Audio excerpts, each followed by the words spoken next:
Hello everyone, thanks for tuning in to today's third and final video. We're going to have a look at the weather for the next 10 to 14 days for today's final video. Day 10 will take us to the 2nd of July, and we'll be able to extend out beyond that with the extended GFS and CFS Ensembles. Maybe I'm trying a couple of weeks. We'll have a look at CFS V2 at the end of the video for the next 4 weeks. That gets us into the second half of July. I shall get to that for you in a moment. Just to say about the first video today was our 6 AM UK weather forecast, and also we've released the European Outlook as well today, so check out those two videos if you would like to. That like, share, subscribe on this, all of that good stuff. Thank you so much everyone for doing that. I'm going to give a shout out to our super chatters on last night's live stream. So if we did a live stream last night, it was epic. It was very long. It went on to around 7:15, I think, ran over. And at the end of the stream, I forgot to shout out the super chatters. So I've got to say thank you so much for your kindness and generosity to Isaac Shaw. Thank you so much for your kindness and generosity to Graham Dolan. Thank you so much for your kindness and generosity to Ben Enting. Thank you so much for your kindness and generosity to James United. And thank you so much for your kindness and generosity to Katrine. Isaac, Graham, Ben, James, and Katrine. Thank you so much for your kindness for super chatting on last night's live stream. I'm so sorry that I forgot to give you a final shout out and mention at the end of the live stream before I wrap things up. But it was a very long stream, so I do have that in my defence. But I should have given you all a shout out at the end of the stream. So thank you so much for your super chats and for your kindness and for your generosity. It's a very old stream. I'm absolutely fine. So if anyone who's on that stream has watched it since, they'll know what happened. I'm not going to go into it on this video, but you know, I appreciate some people might be a little bit concerned, but I'm absolutely fine. So please don't worry, everyone. And we're moving on. So thank you so much for the super chatters on last night's live stream. I'll bring you a shout out at the beginning of Monday's live stream as well. Katrine, James, Ben, Graham, and Isaac. Okay, right. I just want to talk about this as well. I've started a Twitter community for GavsWeatherVids. So I don't know much about this, what this is going to add, other than my Twitter page. I've got a Twitter page that for GavsWeatherVids since, well, I actually had the Twitter page, Twitter account since 2009, well before I even started GavsWeatherVids. So I've still got that, of course. This is like an additional add-on that Twitter are plugging at the moment. Well, I've given a first post there. Hey everyone, welcome to GavsWeatherVids Twitter community. You can find that on my main Twitter feed, you know. So if you want to become a member of the GavsWeatherVids Twitter community, then you can do that. You can post to the community. It's a little bit tricky, I think, to post, but what you got to do if you want to post to the Twitter community is go to your main Twitter page, and up the box at the top where you write your tweet, so something like test, and then see this little button just here, everyone. If you click that, you can find that your community is that you join. So if you join the GavsWeatherVids community, you'll see GavsWeatherVids community there. So you click that and then tweet, and that will be sent directly to the community for people to see and reply to it. So it's a way, I suppose, of people sort of chatting with one another within a community type setting. So it's a little bit, I suppose, it's a little bit more forum like rather than social media like. But anyway, it's just something that we're trying out. So Twitter started plugging this a few days ago. I was getting constant messages from Twitter about whether I wanted to set up a community, and I didn't really, but I thought, you know, well, I'll do a poll and see if people are interested, and it was like 60-40 in favour of starting the GavsWeatherVids Twitter community. So I thought, well, let's try it out and see how it goes. So if you'd like to join our GavsWeatherVids Twitter community, then the link is in the description, and also, of course, the link to the main GavsWeatherVids Gavin Partridge Twitter page is in the description with this video as well. Right, that's all of the announcements done. We can crack on then. So, I'm going to start in Tropical Atlantic. Got 2 areas of interest. Oh, hold on, everybody. I've just got my highlighter up. There we go, highlights up. Okay, we've got 2 areas of interest. We've got 4 just here, and then we've got Tropical Storm Brett just there. Let's have a look at Brett first of all, then. So this is currently giving maximum sustained winds of 70 miles an hour with a minimum central pressure of 996 millibars. Brett is moving westwards at 15 miles per hour. Clicking on Brett and going here, we can see this is now predicted to just be a tropical storm. So there was a suggestion a couple of days ago this might become a hurricane, category 1. Now it's forecast to stay as a tropical storm up to Saturday, where it is between South America and Haiti and the Dominican Republic. Presumably at that point it's going to dissipate. Right, okay, let's go backwards then, and we can have a look at 4. So 4 is currently giving maximum sustained winds of 35 miles per hour with a minimum central pressure of 1007 millibars, and 4 is moving westwards at 12 miles per hour. Clicking on 4 and going here, we can see this is also forecast to stay as a tropical storm until Tuesday, when it becomes a tropical depression somewhere to the east of the Bahamas and the Dominican Republic. So quite active, you know, for so early on in the season. We have got very, very warm Atlantic sea surface temperature anomalies at the moment. More about that and GavsWeatherVids sunny roundup on Sunday. And we shall wait and see how far this season progresses. But to have 2 tropical storms, they're not going to reach hurricanes, but to have 2 tropical storms in June like this is quite unusual. So we should wait and see where things go from here.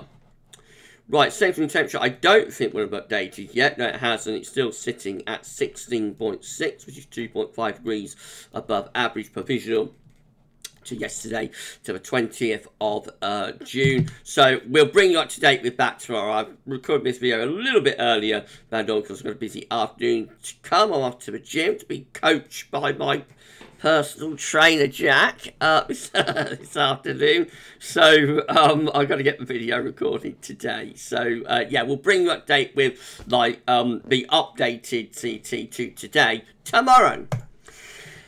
These are the GFS upper air temperature and precipitation ensembles for the next couple of weeks. The red line is the 30-year upper air temperature average for London. We're starting off, of course, warm, very warm at the moment. Going to turn hot briefly over the weekend once again, and then into next week we find the upper air temperature beginning to come down. It takes a little while, but by the time we get through to month's end and the beginning of July, we are looking quite a lot cooler there with the ensemble graph. Reverting to average, doesn't look like there's anything too bad coming up temperature-wise, but certainly a bit of a drop in the temperature there into July compared to what we've had over the past few days. Precipitation-wise, we're looking like this, so plenty of dry weather to come over the next few days at London. There will be a bit of a fungy breakdown, I think, further north on Sunday. I don't think that's going to affect southern counties, but we're waiting to see how that works out. And then into early July, it's a little bit more showery there. I wouldn't necessarily say it's overly wet, but it does look a little bit more showery into early July. I suspect it'll be more northern and western regions that get the majority of the rain at that point. Probably a little bit less further south and eastwards. Temperature anomalies, so the 22nd of June to 30th, coming out warmer than average, hotter than average across most parts of Europe. Precipitation anomalies from the 22nd to 30th of June, wetter than average for Ireland and West of Scotland, drier than average for further south and east you happen to go. The latest Windflow Map from earthnullschool.net shows that we've got high pressure ridging in from the southwest today as we're beginning to lose that thundery area of low pressure we had earlier on in the week. Right, we'll go through the chart data then. This is our latest UK Met Euro it's looking for midnight on Sunday. High pressure to our south, east, low pressure out of the Atlantic. We're drawing up a very warm to potentially quite hot southerly wind. That gets flattened off by the time we get through to Monday with some slightly fresher air coming in from off the Atlantic, some showery bursts of rain and a drop in temperature as well. Into Tuesday, another ridge building up from the southwest probably brings warmer weather back into the south, while the north looks a little bit on the unsettled side with that area of low pressure deepening into Scotland. That could bring some quite wet weather, I think, to Northern Ireland and Scotland through the middle of next week. In the south, though, we're still just about under high pressure, so still mostly dry and very warm then. By the time we get through to this time next week, as far as we go with the UK Euro, we're into a westerly, northwesterly flow, which could bring showers even into more southern regions. Will bring a drop in the temperature if that comes off as well. That's Thursday, 29th of June. This is how Icon is looking. Again, that area of high pressure to our south and east. Low pressure is out to the west and to the northwest. Winds get flattened off by the time we get through to Monday. So there is a cold front that's pushing across the country. Might bring thunderstorms on Sunday afternoon as it comes into the heat and humidity. I suspect that's more for northern regions, much less so down in the south, but as we are waiting to see how that will resolve. Into next week, high pressure starts to build back up from the south as low pressure rejection gets pushed further north, and much more influence from high pressure through next week with ICOM compared to like the UK Met Euro run that we just looked at, becoming really hot just to our south and southwest. There's a plus 20 Celsius isotherm in towards the Bay of Biscay and out in the Atlantic. It wouldn't take that much to pull that very, very hot air northwards, I've got to say, through the second half of next week. As it is, we just keep it at bay because high pressure doesn't shift far enough east enough to allow that to come up. But I mean, we're not that far from it at all, that plus 20 Celsius iceberg. Remember, you get plus 20 Celsius iceberg, you're generally going to be getting the temperature into the mid or upper 30s Celsius. So that is really hot air, but it's sitting just to our south and southwest. We need to keep an eye on that.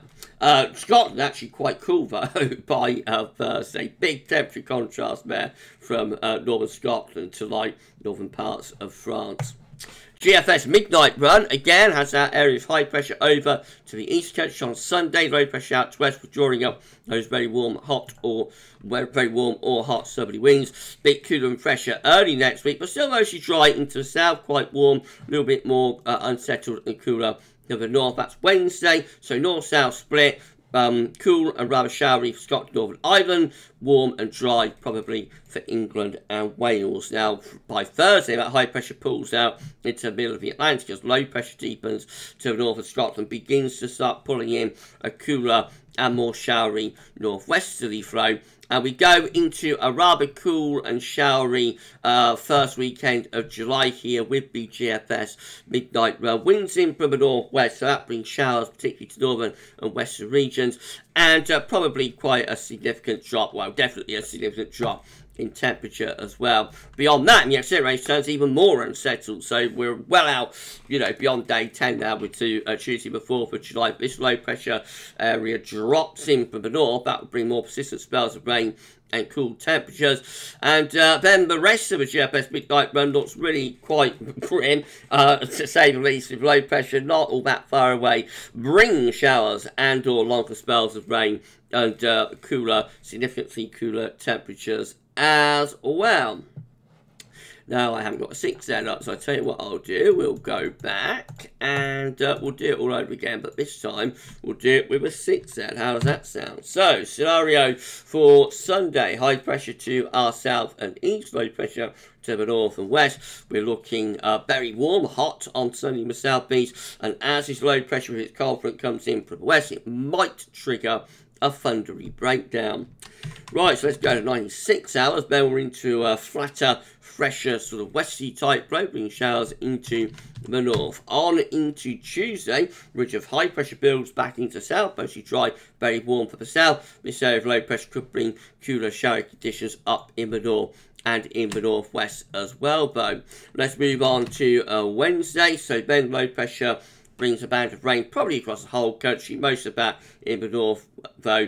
In the south, probably still mostly dry and quite warm up to that point. We'll go to Thursday next week into a showery westerly, northwesterly. That brings a cooler feel and showers to the north and the west in particular.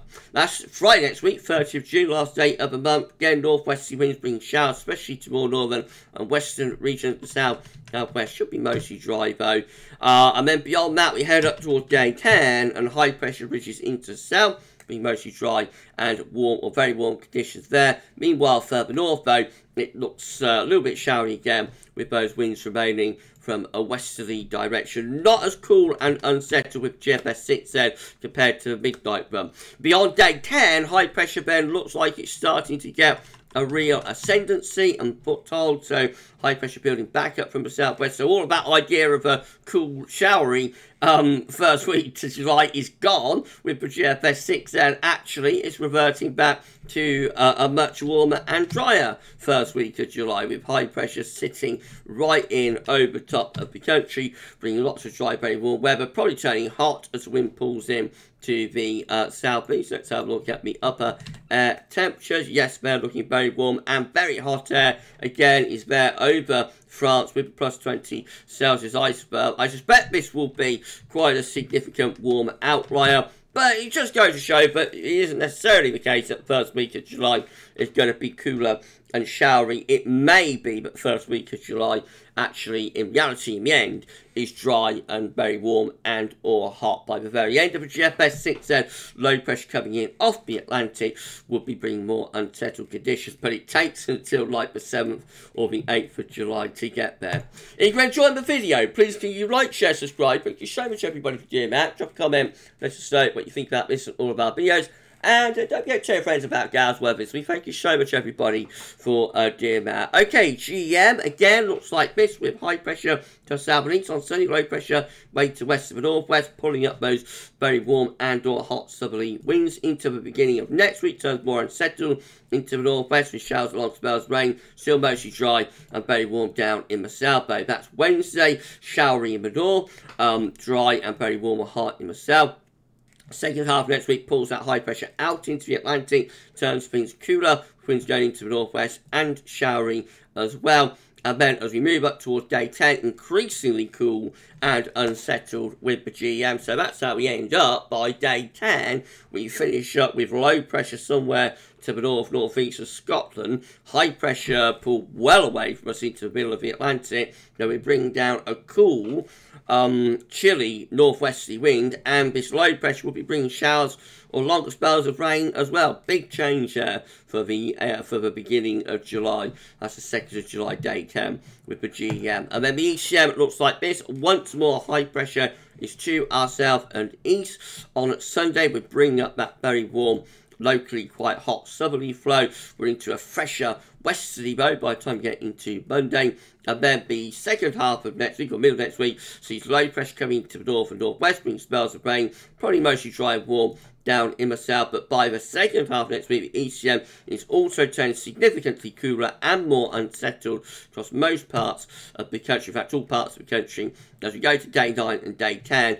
Well, not that far away from the gem, to be honest. Low pressure at 985 millibars is sitting over Scotland. We've got showers or longer spells of rain coming around that area of low pressure. Temperatures are cool as well. We're on the cool side of the jet stream. Looks pretty, looks a pretty grim start to July there with the ECM. Bear in mind the GFS 6N has brought a twist on all of that though, so just keep that in mind. But whilst the majority option looks to be favouring, the model output looks to be favouring a cool and unsettled start to July, we have had a twist this morning from the GFS 6N. This is a precipitation forecast based on that ECM run from temp.com. Some heavy showers in the east this afternoon, otherwise the trend is towards drier weather as we go into the end of the week and the weekend, except in the northern half of the country where there will be showers or longer spells of rain, but many southern areas should be mostly dry up to the end of the weekend. That's the fungi breakdown that could take place on Sunday.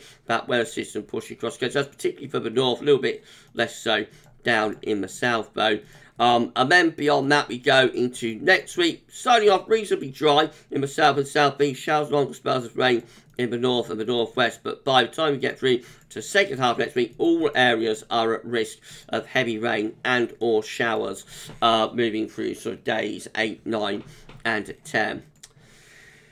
These are the options on the table within the ECM ensembles today for day 8 from the Icelandic Met Office. So we can't show you the day 10 options from the Icelandic Met Office. I will show you the day 14 options from the Icelandic Met Office from the ecm.int in a moment. A little bit complicated, but you can see what's happened here. This is happening quite a lot. I don't know what's wrong with the Icelandic Met Office, but the options are only going out to day 8. So I'm going to show you the day 14 options from the ecm.int website, ecm.int, I'm going to show you them when I'll show you day 8 options. We're not going to look at day 10 options today. There are too many of them within the ECM website. It's very cumbersome to get them all up. Right, so I hope that explains what's going on here. So we're these are the options I've got. This is 29th of June. 11 members of the ECM ensembles, including control and the operational run, have low pressure at day 8, remember, to our north and northwest. Another 11 with low pressure to our north and northwest. That one looks quite unsettled. 9 with low pressure again to our west and northwest. That one also looking quite unsettled. Another 9 with low pressure through the North Atlantic into northwest Europe. 6 with a little bit more in weight of higher pressure in the Atlantic, and 5 with low pressure to the north and high pressure to the west and to the southwest, winds coming in from the northwesterly direction. Most of those options look rather showery and a little bit cool at day 8. Right, these are the options that we've got for day 14. This gets us to the 7th of July, and these are coming from ecm.int, from ecm.inc. We've got 14 members of the ECM ensemble looking very unsettled, actually, with low pressure right over top of the country at day 14. We've also got 13 members of the ECM ensembles with low pressure to the north, high pressure out in the Atlantic, winds coming in from the northwest, rather cool and showery with that option. We've got 9 just here with high pressure ridging through the northwest Europe. That's back to much warmer, probably hotter, drier conditions. We have got 8 members of the ECM ensemble just here for day 14, Friday 7th of July, with a Scandinavian high getting going again, building down into west of Europe. That's turning drier and warmer too. And then finally, we have got 7 members of the ECM ensembles with a trough of low pressure over Scandinavia, a ridge in the Atlantic. So that's going to be a cooler and slightly more showery option there. CFS V2, lastly, these are 500 millibar height knowledge breaking down into week periods. The first week period takes from 22nd, 28th of June, becoming week dominated by high pressure across the north and west Europe. Of course, we have got this low pressure out of the Atlantic that will eventually, perhaps by the second half of next week, be turning things more unsettled. Week 2 is the 29th of June to 5th of July. Low pressure is to the north of Scotland, high pressure in the Atlantic, winds are coming in from northwesterly direction. That one also looking rather showery and cooler, especially so for more northern regions. Week 3 will be the 6th to the 12th of July with high pressure in the Atlantic, trough low pressure over Scandinavia, winds coming in from a northwesterly direction. Again, that could be rather cool and showery. And then week 4 switches things around, gets a switcheroo. It's the 13th to the 19th of July. High pressure then sets back up to the east of the coast. There's probably a trough through here. And that will draw the wind back up from a very warm, probably very hot southerly direction. All a little bit mixed, all a little bit uncertain. We shall see where things are going. If you enjoyed the video, please do like, share, subscribe. Make sure to show everybody for doing that. Drop a comment and let us know what you think about this and all of our videos. And don't forget to tell your friends about GavsWeatherVids. Get them to subscribe too. Thank you so much, everybody, for doing that. We need to put around 30 subscribers to get ourselves to 16.4k. So if you could give us a sub, that would be amazing. Thank you so much, everybody, for doing this for us. Right, we're done. I'll just tell you, coming up tomorrow, we're going to have a 6 AM UK weather forecast. We're going to have GMA Friday. We're going to have the ECM WF 42-day forecast for Ireland and the UK. And there will be a 10 to 14 day coming up for you tomorrow as well. So a busy old day. GavsWeatherVids tomorrow. Keep checking back to the channel for all of the content. But for this video and for today's videos, that's all for now. And thanks for watching.